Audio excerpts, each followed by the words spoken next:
Hai, jumpa lagi. Assalamualaikum warahmatullahi wabarakatuh. Salam sejahtera bagi kita semua. Om Swastiastu. Hari ini saya mau reading untuk kalian bintang Leo. Tema kita kali ini Leo adalah waspadalah orang ini berbahaya untukmu. Wah, bahaya bagaimana dan siapakah orangnya? Nanti kita lihat sesuai dengan energi dari kartu tarot dan koneksi dari zodiak dan inisial. Oke, tetapi sebelum kita mulai, jangan lupa di like, comment, subscribe channel Ica Tarot dan Ica Tarot WS Indo, supaya ke depan saya bisa lebih bersemangat untuk membacakan readingan-readingan di hari-hari berikutnya untuk kalian. Dan jangan percaya 100% tarot, ini hanya sebuah games. Kalian tetap harus selalu berserah kepada sang pencipta ya. Dan walaupun ini hanya sebuah games, memang bukan games biasa, melainkan games menyerap energi. Sehingga saya minta kepada kalian untuk bisa lebih bijaksana dalam menyikapi readingan yang akan saya bacakan nanti. Yang baiknya bisa diambil, buruknya diabaikan aja, dibuang aja, ataupun bisa kamu pakai untuk mengintrospeksi diri kamu, ataupun bisa kamu pakai untuk mencari solusi dari permasalahan yang kamu hadapi. Dan kalaupun kalian ingin personal reading, coaching, dan konsultasi, bisa menghubungi saya sudah sematkan link WA saya di deskripsi, bisa menghubungi saya dan itu berbayar. Dan kalaupun juga kalian ingin mendengarkan readingan lainnya, baik karir, keuangan, percintaan, ataupun games-games lainnya, bisa langsung ke playlist, semua sudah tertera di situ, tinggal kamu lihat, pilih, dan bisa kalian dengarkan. Oke, kita langsung saja untuk Leo, ya, berikan energimu, apa yang ingin semesta sampaikan, dimana waspadalah orang ini berbahaya untukmu, jangan didekat-dekat sebelum terlambat, karena dia menyerang dirimu, baik langsung maupun tidak langsung. Kita lihat ya, Leo, Leo, Leo, Leo. Di kartu pertama di sini ada Eight of Swords. Wah, orang yang hanya melihatmu ya dari sudut pandang dirinya ya. Jadi ibaratkan maaf di sini ya, dia hanya ego, dia hanya mementingkan dirinya sendiri. Dia melihat dirimu dari sudut pandang dia, di mana ya sudah casing kamu ya, kamu tuh orangnya yang dilihat aja gitu, tanpa dilihat dari hatimu gitu. Ataupun mungkin kondisinya dia hanya egois melihat dari dirinya.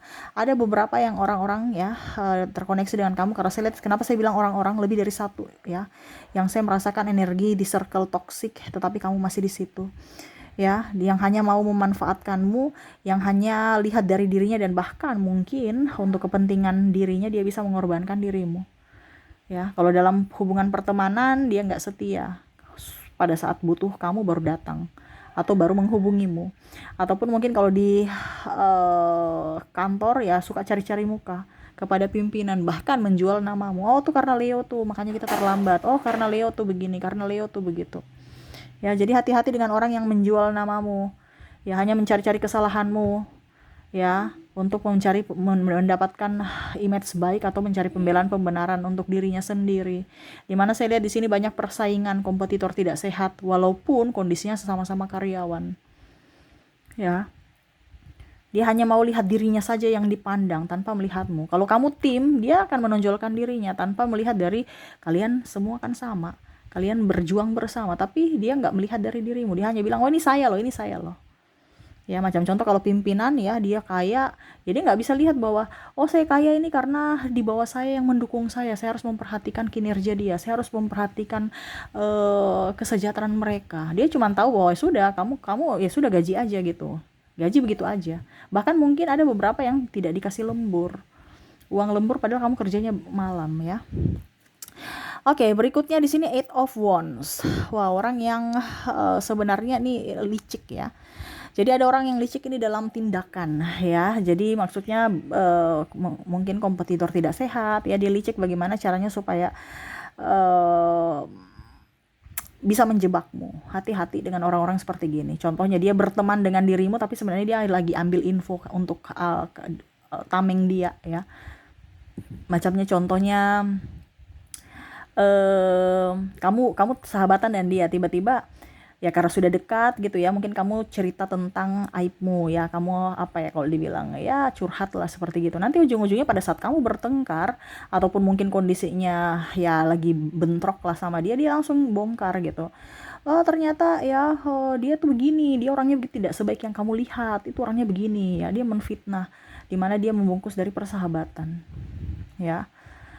Jadi ada beberapa yang menikahmu dari belakang lewat senyuman, dimana kamu merasa dia orang baik, orang hebat, bahkan mungkin bicara tentang agama, seolah-olah dia orang suci, seolah-olah dia karena rajin beribadah jadi kamu langsung tergiur, oh ini image-nya baik, padahal sebenarnya dia munafik, ya. Dia membungkus itu dari senyuman, dari firman, ya, bawa-bawa agama segala macam. Oh ini kurang bersyukur, ya. Ini ada beberapa.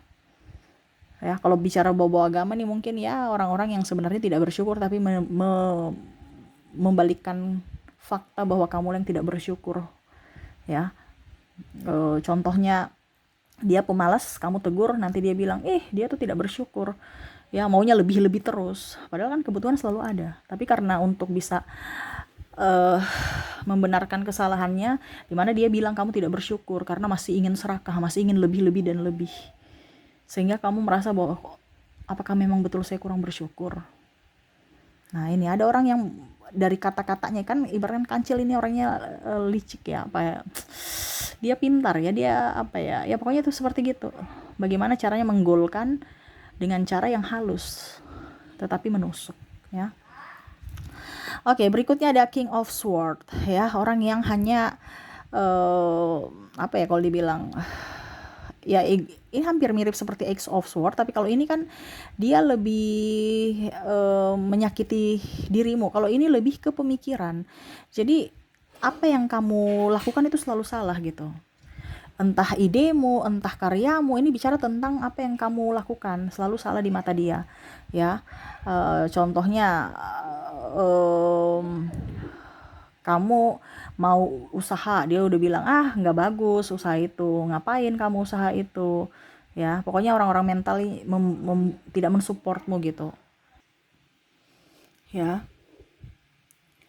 Jadi orang menilaimu salah, dimana selalu dia meremehkanmu, pandang enteng kamu, seolah-olah kamu nggak bisa apa-apa, ya. Jadi jangan berpikir orang-orang yang pandang enteng kamu itu adalah orang-orang yang simpati sama kamu, ya. Kadang-kadang dia memberikan support, padahal sebenarnya support itu bukan support, itu mematikan mentalmu untuk tidak bisa maju, karena belum berjuang aja udah kalah spesimis, ya.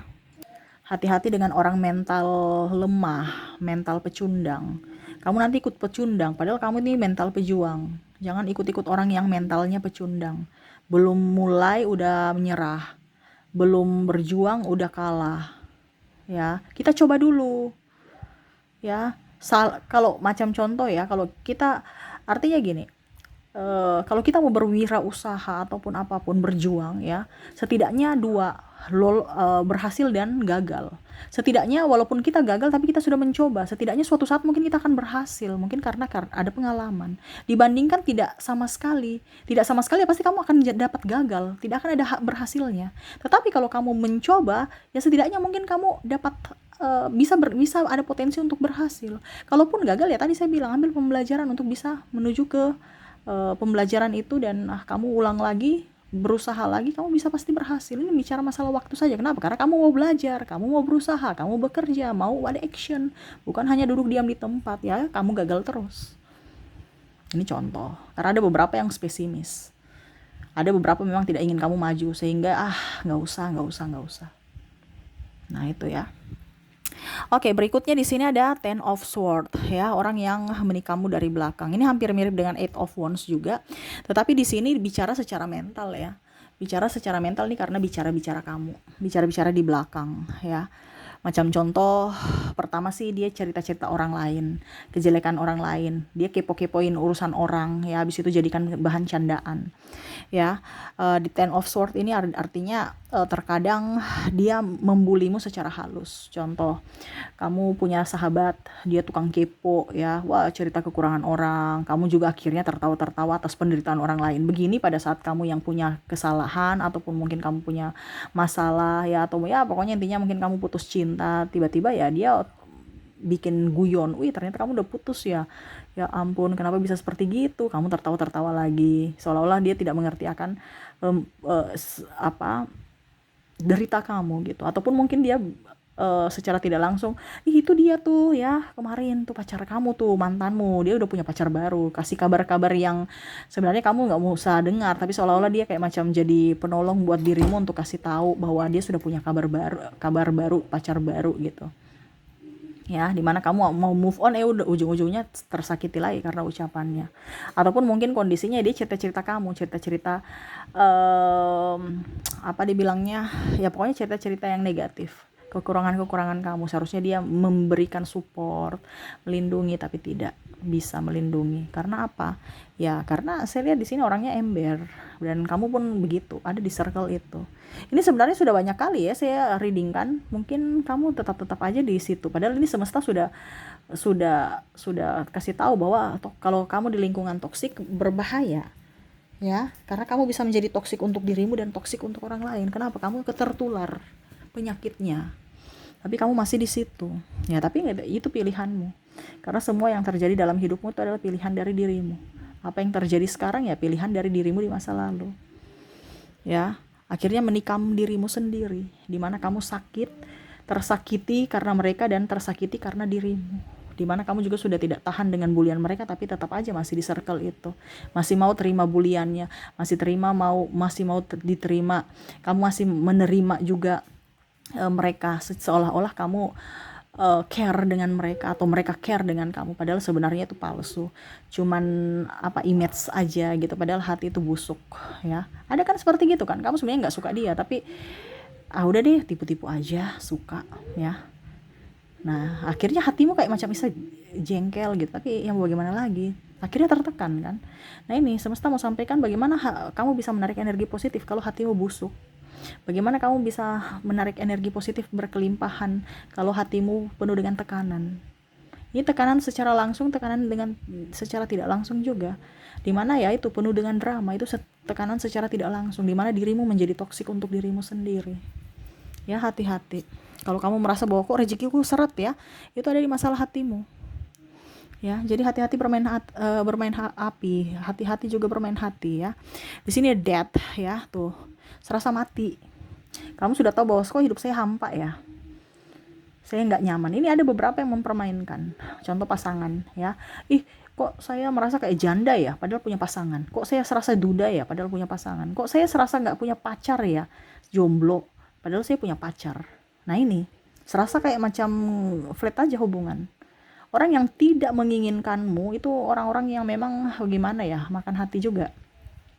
Tidak memperjuangkanmu, pokoknya intinya kayak seolah-olah kamu tuh patung, kamu nggak berharga begitu ya. Dia posting orang lain dibandingkan kamu ya. Dia lebih prioritaskan sahabatnya dibandingkan kamu makan hati terus. Ya, kalau posting bukan keluarga pokoknya keberhasilan dia kayak jomblo gitu ya, ataupun mungkin kondisinya ya pokoknya intinya dia seolah-olah tidak mau menunjukkan kamu gitu, seolah-olah kamu tuh apa gitu, seolah-olah kamu tuh ya mungkin karena kamu jelek, jadi kamu tekanan ya, apakah saya jelek, apakah saya karena sudah gak seksi lagi, apakah karena saya bagaimana begitu sampai dia nggak suka lagi sama saya memposting hubungan ya. Jadi kamu tekanan secara mental ya. Jadi ya itu ya seolah-olah kamu tuh jiwanya udah mati gitu, ataupun bahkan mungkin kamu sudah mati rasa juga sama pasanganmu tapi masih tinggal bersama, jadi makan hati ya. Tapi di sini saya disclaimer dulu ya, bukan berarti saya menyebar kebencian ya. Saya cuma bilang untuk jiwamu, tekanan untuk mentalmu, dimana ya kalau kamu mau hidupmu sehat, rezekimu bagus, hatimu harus baik, hatimu harus penuh dengan sukacita, penuh dengan energi kesyukuran, bukan marah, bukan kecewa, sakit hati ya, merasa kecil, merasa lemah, merasa tidak diinginkan. Itu bukan energi bagus ya. Kalaupun mungkin kamu bisa merasakan bahwa Kak Ica saya nggak apa-apa dibegitukan ya, itu pilihanmu, nggak apa-apa. Ya, saya tidak pernah bilang kamu harus mengikuti apa yang saya ucapkan 100%, tidak. Tapi itu semua pilihan. Di sini saya cuma mengarahkan, saya memberikan wejangan. Saya hanya bisa memberikan pencerahan untuk jiwamu. Kalau kamu merasa bahwa kok sekarang badanku sakit-sakit ya, kok sekarang banyak pikiran ya, kok sekarang saya hidupku begini ya, ruwet ya, mumet ya, itu ada di hatimu. Koreksi dirimu, kenapa sampai itu terjadi. Dan ini kebanyakan dari lingkungan yang mempengaruhi. Ya. Seperti gitu. Ataupun mungkin masalah dari keluarga, masa lalumu. Hati-hati kalau kamu menyimpan kepahitan dalam dirimu dari masa lalu, dari orang tua, yang mungkin orang tua nggak, ya mungkin bercerai, ataupun mungkin orang tua ribut, marah, ataupun mungkin pernah menyinggungmu, membuatmu terluka dari ucapan dan tindakannya, serasa kamu tidak berharga, serasa kamu tidak diinginkan. Lepaskan, maafkan, ya. Ingat mereka orang tuamu, nggak usah ada dendam-dendam. Walaupun mungkin kamu merasa bahwa oke, saya terluka, ya maafkan. Ingat orang tua juga manusia, punya kekurangan, karena manusia itu tidak pernah sempurna, ya. Kaica, tapi dia sengaja Kaica membanding-bandingkan saya, seolah-olah saya tidak diinginkan, saya ini hanya beban. Terus orang tua saya membandingkan antara saya dan kakakku atau adikku. Ya itu yang tadi saya bilang, memaafkan. Karena manusia juga punya kekurangan. Ya bukan malah kamu balas ke anakmu, kamu tekan dia seperti orang tuamu dulu, kamu marah dia seperti orang tuamu dulu, jangan. Ya, harus bisa lebih menjadi penyejuk hati untuk anakmu dan orang lain, terutama menyejukkan hatimu dulu.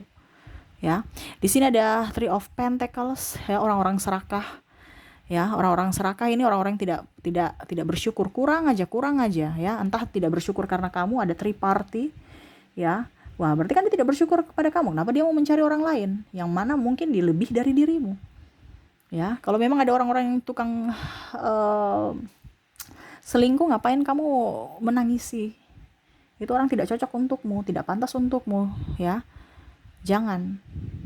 Kalau dengan orang-orang tukang selingkuh, ya, orang-orang yang hanya memanfaatkanmu dari sisi kebaikanmu, dari sisi keuanganmu, ya, atau dari sisi seks. Hati-hati. Kalau orang tidak memperjuangkanmu, ya, berarti orang itu tidak bersyukur memiliki kamu, seolah-olah dia mau mendapatkan orang yang sempurna, dirinya aja nggak sempurna, mau mendapatkan orang yang sempurna. Dia selingkuh kan ada sesuatu yang kurang dari dirimu, sehingga dia mencari yang lain. Nah ini, kalau ada dapat orang yang tukang selingkuh, itu nggak baik, ya. Itu lebih baik jauh-jauh. Kenapa? Itu kebiasaan, itu penyakit juga sebenarnya. Kalau dia tidak mau sembuh, dia akan ulang lagi. Dan itu menjadi kebiasaan, dan kamu pun akan terulang lagi tersakiti, dan hidupmu akan kok gitu-gitu terus, ya. Ya karena kamu tidak memberikan pelajaran pada dirimu, ya. Kaica, tapi saya yakin dia bisa berubah, Kaica. Ya kalau dia mau berubah karena dirinya, bukan karena kamu yang bikin dia berubah. Kamu punya tugas itu, doa dan perbaiki diri. Nanti dirinya yang akan memperbaiki dirinya sendiri, bukan kamu yang memperbaiki dirinya. No, tapi dirinya memperbaiki dirimu. Sama dengan kamu menjadi baik, bukan dia yang membuatmu baik, tapi kamu yang mau memang menjadi baik sehingga kamu berubah. Ya, contohkan yang terbaik supaya dia melihat bahwa memang kamu tulus. Tapi ingat, itu tidak gampang dan tidak cepat. Makanya ini bicara tentang mental. Kalau memang kamu berani menunggu, berani sabar, ya silahkan. Tapi kalau tidak, ya jangan. Kasihan dirimu, kasihan jiwamu. Bukan berarti saya suruh kamu pergi meninggalkan orang-orang itu, ya tidak. Tetapi ini kelihat dari kemampuanmu. Kalau kamu masih mampu, silahkan. Kalau tidak, ya sayangi dirimu dulu, ya. Kita kan bicara untuk diri sendiri dulu, bukan bicara egois. Tetapi ingat, penyakit mental bukan orang lain yang menyembuhkan, tapi diri kita. Dan penyakit mental itu salah satu penyakit yang susah disembuhkan, ya. Kalau bicara dokter, pasti akan kambuh-kambuh lagi. Lihat coba orang gila, ya, susah, bisa kambuh-kambuh, dan dia nggak waras seperti manusia walaupun sudah sembuh. Karena apa? Tekanan jiwa itu. Makanya saya bilang hati-hati dengan bermain jiwa, ya, bermain hati gitu, ya. Lindungi dirimu dari orang-orang jahat, ya. Dan terakhir di sini Eight of Cups, orang yang apa ya, kalau dibilang di sini memberikan harapan palsu, ya. Kamu terbuai dengan harapannya, ujung-ujungnya sudah habis di waktu, tenaga, biaya, cuman menunggu dan menunggu, ya. Kalau dia mau, pasti akan punya batas. Kamu berikan waktu, bukan menunggu dan menunggu. Kapan kita nikah? Nanti yang. Ya, kamu sudah habis di waktu, tenaga, biaya. Itu orang nggak baik kalau dia tidak punya kepastian. Nanti jalani dulu, ya. Jadi hati-hati dengan orang yang bicara begitu, bicara orang tidak punya kepastian. Itu dalam tanda kutip dia tidak mau memprioritaskan kamu, tapi juga tidak mau melepaskan kamu. Karena kamu masih punya keuntungan, entah dalam segi apapun. Paling utama dalam keuangan dan kenyamanan. Entah kenyamanan karena hati, karena dia kesepian, ataupun kenyamanan karena kamu memberikan apa yang dia inginkan, entah duit atau seks. Nah, ini hati-hati. Ya, jangan mau menunggu orang yang tidak mau berjuang untukmu, yang tidak mau memberikan kepastian untukmu. Jadi kamu tuh harus punya tahu ada target. Kalau memang kamu nggak mau nikahi saya, ini contoh ya, saya kasih waktu 1-2 bulan atau 1-2 tahun, ini contoh ya. Kalau kamu sudah mengenal dia dan yakin, ya bulanan gitu ya. Saya kasih waktu kamu 2 tahun untuk kumpulkan duit ya. Kalau memang iya sih, pasti dia akan berusaha kalau memang dia mau. Tapi kalau cuman dia masih ragu-ragu pada dirinya juga, berarti memang dia ragu untuk bersamamu. Intinya kan gitu. Orang akan berjuang untuk pasangannya kalau memang dia yakin. Kalau dia merasa ragu, pasti dia juga akan, ya begitu, rezeki-rezekian juga. Semesta juga akan memberikan rezeki yang kurang kalau memang dia nggak ada niat. Kan dari niat dulu sampai kita bisa dapat rezeki. Ya, kalau niatnya baik, pasti baik rezekinya, cepat dapatnya. Tapi kalau niatnya buruk ataupun menipu, ya rezekinya juga sedikit. Nah, itu jadi kamu bisa melihat kesungguhan pasanganmu. Ya. Ataupun di sini penantian. Wah, dia kapan balik ya? Dia sudah pergi dengan yang lain. Ngapain kamu menunggu? Ya. Kalau kita menunggu dan kamu merasa bahwa Kak Ica, saya yakin dia bisa. Oke, tidak jadi masalah. Cuman kalau kamu menangis-menangis terus dengan keadaan yang tidak nyaman, ngapain kamu menyakiti dirimu untuk menanti orang yang menyakitimu, yang membuatmu bersedih? Ya, ini yang saya maksud, ini orang yang tidak mampu ya, tapi tetap menunggu ya. Berarti kamu mengizinkan dia menyakitimu terus sampai akhir hayatmu. Bukan berarti saya luar daripada agama ya, agama suruh kita setia, oke. Tetapi kalau memang dari orangnya sendiri itu tidak mau untuk kamu, tidak mau berjuang untuk kamu yang harus waras untuk dirimu. Bukan berarti saya suruh kamu bercerai, no. Itu pilihanmu, bukan saya. Saya cuma bilang secara mental, supaya jiwamu tenang, supaya jiwamu up. Kamu merasa dirimu berharga, kamu merasa dicintai, dan kamu pun mengizinkan orang-orang mencintai dirimu. Bukan berpatokan pada dirinya yang meninggalkanmu. Ya. Jadi seperti gitu. Orang-orang yang tidak pantas untukmu ya. Oke, dan semoga resonate ya untuk kamu. Dan saya sudah menarik energinya juga dari inisial dan zodiak ya, di mana di inisial di sini Oke. Di inisial di sini kamu terkoneksi dengan ada huruf M, ada huruf A, ada huruf Y, X, D,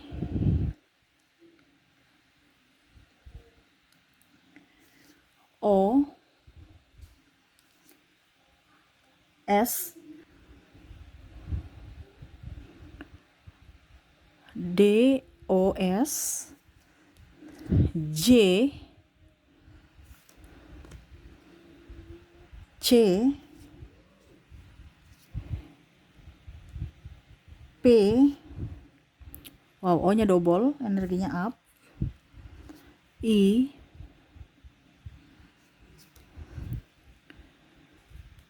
G, N, A,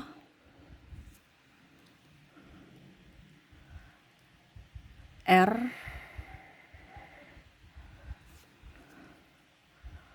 W,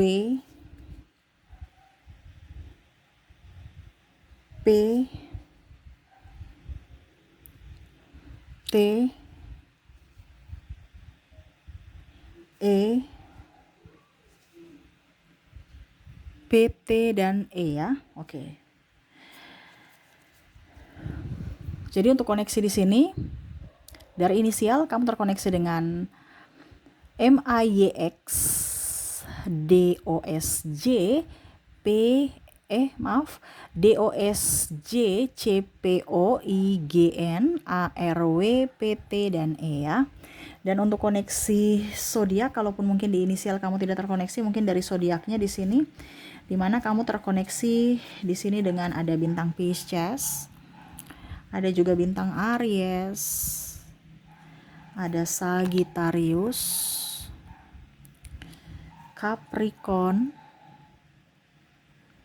ada Virgo, ada Cancer, Scorpio, dan Aquarius.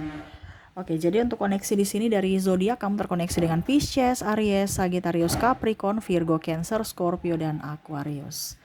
Oke, itu yang bisa saya readingkan untukmu ya. Semoga resonate dan bermanfaat. Jangan lupa di like, comment, subscribe channel Ica Tarot dan Ica Tarot US Indo. Supaya ke depan saya bisa lebih bersemangat untuk membacakan readingan-readingan di hari-hari berikutnya untuk kalian. Terima kasih, saya pamit. Assalamualaikum warahmatullahi wabarakatuh. Salam sejahtera bagi kita semua. Om Swastiastu. Bye-bye.